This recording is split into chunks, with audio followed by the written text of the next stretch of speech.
So we're down in the Michigan basement at 229 West Flint in Lake Orion, Michigan. There's a series of beams and steel posts here. We got a couple of these. You can see we're just talking about the cistern, and we've got two steel I-beams have been added to support the substructure here. And what we were just checking was there is a piece of concrete down there, but you see the bottom of the posts are they've infilled them with dirt, which will cause these to rust out. This one over here, we're trying to identify it, really not picking up anything down there. So we're going to say unsure if this has a post below it. It should. You can see here we have a second steel I-beam with three posts. Now it is on the ends, they're sitting on the foundation wall. I'm going to kind of just step back here. You can see we've got a newer panel down here with some updated wiring, a little bit of old wiring left here and there.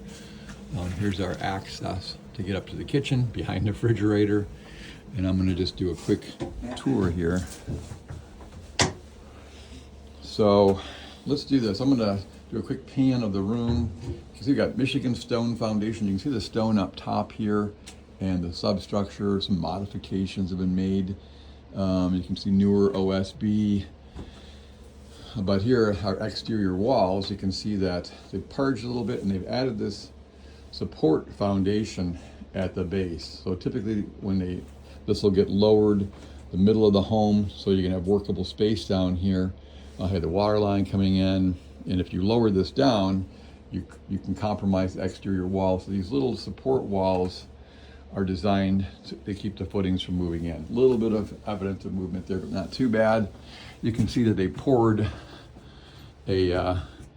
put a footing and some masonry block, pretty nicely done, to create a little almost basement area here. It's still considered a crawl space because of the depth.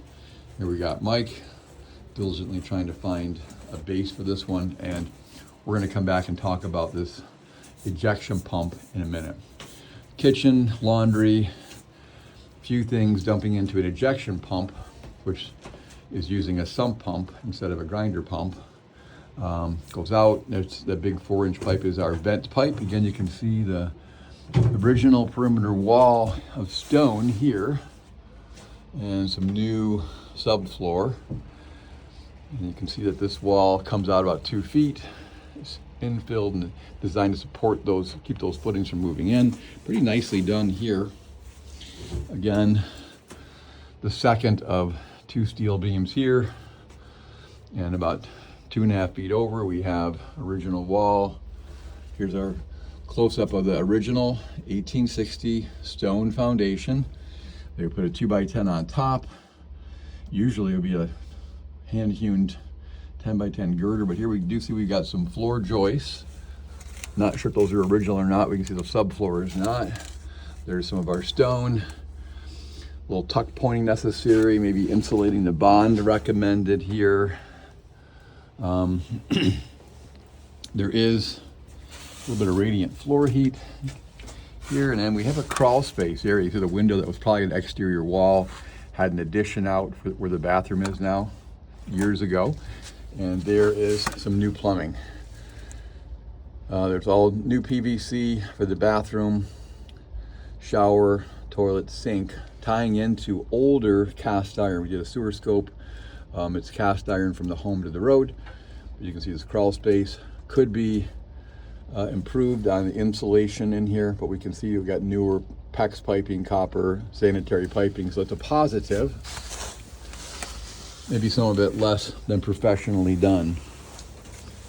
We come back out, come back over here. We're gonna go into what we have as an ejection pump. You can see that the ejection pump has got a sump pump inside, but you can see the kitchen debris and stuff is coming in, and they're using the sump pump like an ejection pump. This top should be sealed, rubber seal. These openings should be sealed. There's one there, one is falling down the pipe.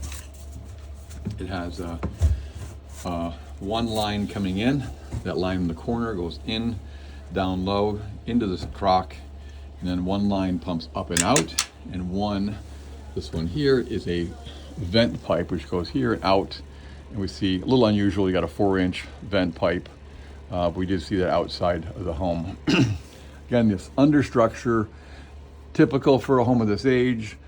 It's been maybe updated. We've got joists that appear to be not from the 1870s, so it's possible that the floor system had been rotted and replaced maybe in the 50s or 60s. That newer tongue and groove OSB subfloor is probably within the last 10 or 15 years. Again, just from perspective, there's our water line coming in. We can see we've got a dirt floor here. We would recommend that this be either put concrete in here or at least a vapor barrier.